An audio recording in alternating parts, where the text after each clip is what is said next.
Dr. Christine Odier.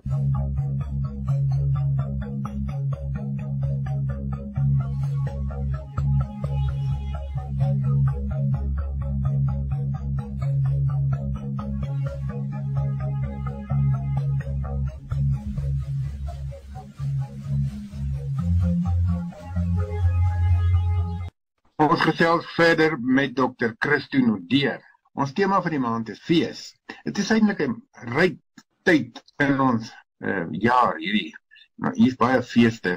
Ons het sopas geloftefees of die herdenking van die gelofte, wat deesdae versoeningsdag genoem is, maar dit kom maar uit die tyd van die gelofte wat die voortrekkers gemaak het. En dit is ook die tyd van Advent en is ook die tyd van Kersfees. En dit is byna sommer nuwe jaar ook, amper weer 'n fees. So, die feeste is ons ryklik mee geseën. Middag Christo, en ons wil graag hoor wat se fees en seën wil jy ons vanmiddag mee inlig en bewus maak. Middag Willem en middag aan almal wat luister. Ja, dis lekker om weer saam te gesels hier op Meluti. Soos jy gesê het Willem, ons het almal nou herdenk die versoening en ek dink versoening is 'n mooi woord vir ons as gelowiges, dat ons versoen is met Christus. Maar aan die ander kant is daar ook 'n gelofte wat ons as mense eintlik gestand moet hou in terme van wat ander ouens namens ons toe verbind het. En ek dink dit is hoekom jy dan ook die gelofte so uitgelig het. En ek dink ons kan baie leer uit die gelofte uit. Ek dink die groot leer uit die gelofte is met watter waardes het die voortrekkers gewerk in hulle lewe, terwyl hulle besig was om voor te berei vir hierdie laartrek sessie daar by Bloedrivier. Want ons kan aan die een kant die geloof so oorbeklemtoon, maar daar's 'n onderbou van waardes. En omdat Sout en Peper veral fokus op waardes, dink ek is verskriklik belangrik dat ons 'n bietjie kennis neem van hierdie soort gedissiplineerdheid, hierdie soort verbintenis. Almal is betrokke en die gesin het in die laar gebly en heel waarskynlik van die vrouens se kinders 'n bietjie gaan wegkruip. Ons weet nou nie presies hoe nie, maar daar was vrouens en mans wat gehelp het om te veg, wat gewere bly laai het en al hierdie dinge. Dis 'n soort waardesisteem waarmee hierdie mense gewerk het. Nie net geloofsoortuigings nie. Natuurlik was daar 'n geloofsoortuiging, maar daar was ook 'n waardesisteem. En ek dink as 'n mens na geloftedag kyk, kan ons gerus kyk na wat is die waardes wat die voortrekkers behoudend gehou het, wat hulle laat aangaan het, en uiteindelik die feit dat ons hier bo in Gauteng sit en julle daaronder in die Vrystaat sit, is deel van hierdie gehardheid en aanhoudendheid en deursettingsvermoë wat daar in die voortrekker geleedere was, wat hulle net laat aanhou tot hulle by 'n plek gekom het waar hulle gevoel het, maar hier kan hulle verholte vir hulle voet vind. So ek dink dit is die soort ding waarna mens dan ook moet kyk. So wanneer ons praat van fees, dan is daar ook seën by. So al vier ons geloftedag, al vier ons versoeningsdag, die viering daarvan is as gevolg van die seën wat ons ontvang het. En ek dink dis 'n belangrike faset wat ons dan moet beklemtoon, want deel van dit waarmee ons besig is en elke dag mee te doen het, is hierdie waardesisteme wat ons geleer het, wat deurgekristalliseer is en uiteindelik by ons uitgekom het vanuit daardie voortrekker geleedere. So ek dink ons kan hulle baie dankbaar wees vir 'n klomp van die waardes wat ons het.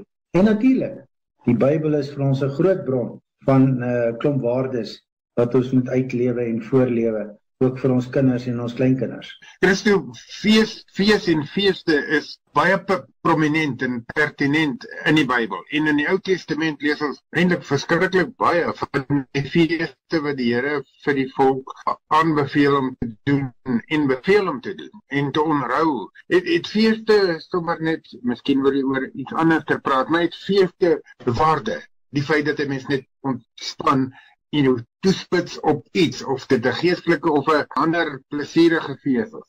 Willem, as ek nou mooi kyk na die Bybel, dan lees 'n mens dat toe die volk Israel uitgetrek het uit Egipte, in die woestyn, het hulle van vreugde fees gevier en uitgejubel.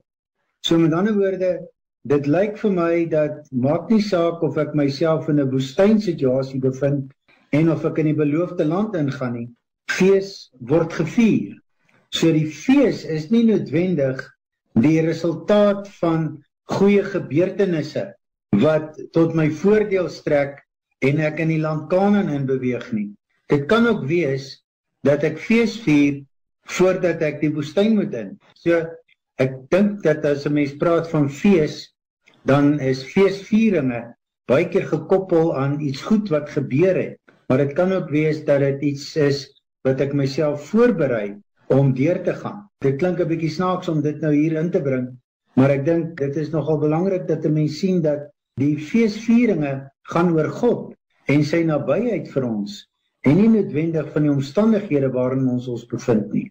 En ons kan nou baie maklik sê, ja, maar kyk waar is die gelofte fees en kyk waar is die versoeningsfees en kyk wie hou dit en wie hou dit nie. Kyk hoe min mense woon dit by, kyk hoe min mense doen dat en dan raak 'n mens uiteindelik moedeloos, maar is dit die regte ding? Nee, ek dink nie so nie. Ek dink ons moet vir onsself sê, wanneer ons feestelik verkeer, lê die vreugde in God se nabyheid en nie noodwendig in die omstandighede waarin ons bevind nie. So fees en seën wat jou tema is gekombineer. Fees en seën loop saam omdat jy geseën is vir die fees, maar ook omdat jy die seën wil hê en verwag. Daaroor ook vier jy dan fees. Willem, ja, weet jy, ek het gedink ek wil vandag so 'n bietjie van 'n teksgedeelte behandel in die fees en die seën om iets daarvan bymekaar te bring. Om te sê dat ek dink wat vir my belangrik is wanneer 'n mens na hierdie dinge kyk, is dat 'n mens sal besef dat feestelikheid gaan oor samesyn omdat die Here in ons midde is. En in daardie sin dink ek is dit belangrik dat ons sal sien dat 'n mens op 'n manier hierdie wonderlike geleentheid benut wat dan vir ons gegee word. Want uiteindelik waarmee 'n mens besig is op hierdie stadium is dat in die feestelikheid vind 'n mens eintlik God se nabyheid. En dit is my fokus dan van vandag se tema waarmee ek wil besig wees. Asseblief, verduidelik vir ons. Ons ken hierdie baie bekende seën en sê vir Aaron en sy seuns, Numeri 6. So moet julle sê wanneer julle die Israeliete seën. Die Here sal julle seën en julle beskerm. Die Here sal tot julle redding verskyn en julle genadig wees. Die Here sal julle gebede verhoor en aan julle vrede gee. So moet die priesters my naam oor die Israeliete uitroep. Die vertaling daar beteken eintlik om op die Israeliete my naam te plaas en ek sal hulle seën. Hier het ons 'n wonderlike geleentheid waar God kom en hy sê ek en die Israeliete gaan deur my geseën word. Ek gaan my naam op hulle sit en omdat my naam op hulle rus, gaan hulle geseënd wees. En nou kom ons in Kerstyd en hierdie seën word eintlik groter. Christus kom en hy skuif die gordyn oop en hy sê vir al die nie-Jode, kom in, kom kry deel aan hierdie seën. En ek dink dis waaroor Kersfees gaan. En ek dink dis die wonderlike van Kersfees, dat die seën van die Here het groter geword as die Jodendom. Die seën van die Here het ruimer geraak as net die Jode van die destydse leefwêreld. En daarin kan ek en jy nou 'n wonderlike seën beleef hierdie Kerstyd. En ek wil hierdie seën so 'n bietjie uitpak, dat ons agterkom, wat beteken dit? As 'n mens dan nou sê, Christus het mens geword en onder ons kom woon. God met ons, Immanuel. So met ander woorde, wat beteken dit? Dit beteken dat ons hierdie seën van God in ons lewe kan intrek. Nou ja, as 'n mens dan nou kyk dat om 'n bietjie opbreek daar staan, die Here sal julle seën. Met ander woorde, die Hebreëus is Jebereka, wat beteken gevul word met krag. Ons het hierdie jaar baie dinge belewe. 'n Klomp van ons voel dalk uitgeput. 'n klomp van ons voel dalk van ons krag ontneem. En as jy dan vir iemand sê, mag die Here jou seën, bid jy eintlik vir hom toe. Mag die Here vir jou van sy krag gee. Mag die Here vir jou krag gee om dit wat jy moet hanteer, te kan hanteer. En dan kom hy en hy sê, maar dis nie net dit wat hy doen nie. Hy sê, jy moet ook 'n krag gaan word vir iemand anders. So, as God jou krag gee, wil hy ook hê dat jy na iemand anders toe moet gaan. En dit ook gaan wees. Dan die tweede een is, die Here sê jou beskerm. God tree aktief toe met beskerming in my en jou lewe as deel van hierdie seën. Hy hou letterlik 'n wakende oog oor ons en ons lewe. Hy gee myself vaardighede om myself te beskerm. So met ander woorde, wanneer jy praat van die beskerming van die Here, is dit 'n totale beskerming. Dis nie net om sy hand uit te hou en ek klim in sy hand en hy trek my uit die goedheid nie. Waar ek is, help hy my, ondersteun hy my, beskerm hy my. Die Here sal tot jou redding verskyn. Is die derde enetjie. Met ander woorde, in daai destydse leefwêreld sou dit gewees het dat God het gekom. Die Here sal julle beskerm, is dan nou die tweede ene wat ons hier te doen mee het. Dit beteken God tree aktief toe met beskerming. Hy hou letterlik 'n wakende oog oor jou. En dan gee hy vir jou ook vaardighede om jouself te kan beskerm, wanneer dit nodig is. So die beskerming van die Here is omvattend. So wanneer ons hierdie seënbede vir iemand bid, toewens, dan is dit dat ons hierdie woorde, wat so gelaai is in Hebreëus, en in Afrikaans eintlik net 'n woord kan beteken, maar die Hebreëus is gelaai, dat ons dit sal besef, dat ons die gelaaidheid daarvan, die krag van hierdie seën vir iemand toebid. En dan die Here sal tot jou redding verskyn. Hy sal vir jou lig gee in die donkerte, wanneer dit vir jou voel, maar dis vir jou donker waar jy is. Jy kan nie meer mooi uitmaak wat gaan vir wat nie. Dan help die Here vir ons deur ons die weg te wys. Sy aangesig bring hy nader. Sy kennis, sy alwetendheid stel hy tot ons beskikking in sy teenwoordigheid. Die Here sal jou genadig wees, is die vierde ene. Daardie onvoorwaardelike aanvaarding, dat ek toegang het tot die Here, dat ek, wanneer ek toenadering soek, dit met vrymoedigheid kan doen, want God is daar vir my. En dan sê hy vir my, maar dan moet ek ook genade betoon aan ander, met dieselfde mate wat ek genade ontvang het. Hy sal jou gebede verhoor, is die vyfde enetjie. Die Here bring my nader aan hom. Dis 'n pragtige beeld hierdie. Die bedoeling is hier dat die Here my soos 'n klein kind op sy skoot tel, en ek naby aan hom sit. Hy sy arm om my sit, en hy na my luister. Nou, baie van ons, wanneer ons bid, het juis hierdie beeld nodig, om te weet, maar dit is wat gebeur, wanneer ek bid tot God. En dan die laaste enetjie, ek sal aan jou vrede gee. Die Here kom en hy plaas my op 'n plek van vrede. Vrede het te doen met hierdie gefragmenteerde lewe waarmee ons besig is. Hierdie, dat dit sommer oral oor, net lewe, en ek weet nie eintlik hoe om alles by mekaar te bring nie. Kom die Here en hy sê vir my, kom ek help jou. Ek gee vir jou hierdie vrede, ek gee vir jou 'n rustigheid, dat jy jou lewe weer by mekaar kan bring. Dat jy hierdie gefragmenteerdheid van jou lewe weer na 'n heelheid toe kan verbeter. En dan sê hy vir my, hierdie vrede moet ek ook vir ander kan aangee. So Willem, as 'n mens praat dan nou van hierdie wonderlike seënbede en in Kersfees die seën wat ons beleef van die Here, dan staan daar so, die Here sal jou seën en hy sal jou beskerm. Die Here sal tot jou redding verskyn en hy sal jou genadig wees. Die Here sal jou gebed verhoor en aan jou vrede gee. En ek dink dit maak Kersfees vir my 'n wonderlike seën. En daarom vier ons fees, omdat ons met hierdie seën van die Here oorskadu word.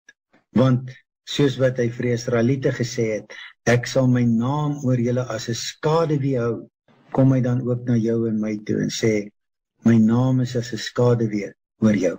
En daarom kan ons fees vier. Daarom is Kersfees so 'n wonderlike tyd.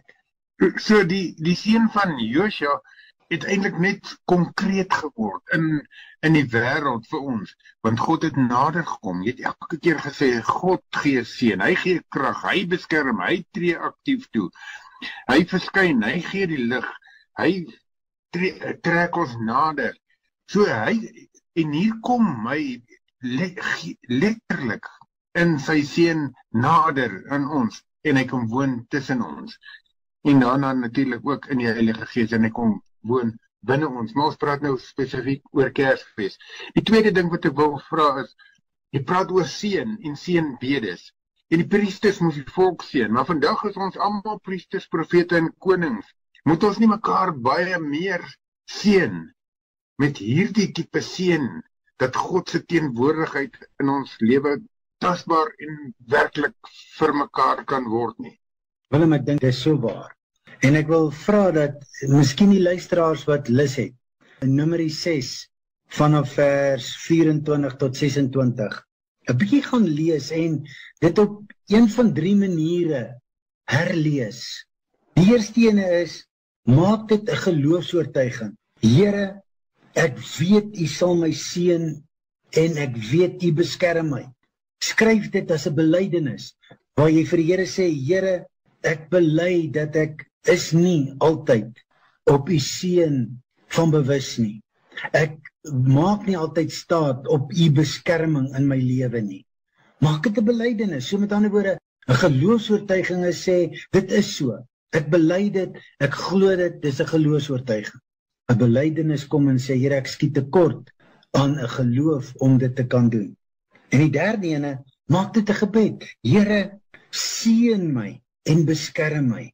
En nou kan ons hierdie 3 dinge, as ons dit toepas, die geloofsoortuiging, die belydenis en die gebed, nou kan ons na mense toe gaan en of 'n getuienis hê, of 'n belydenis hê, of 'n gebed vir hulle hê, en dit dan vir hulle toebid. En ek dink dis vir my die wonder, dat 'n mens eintlik hierdie manier van doen, as 'n getuienis in hierdie Kerstyd kan indra in families, wanneer hulle by mekaar is.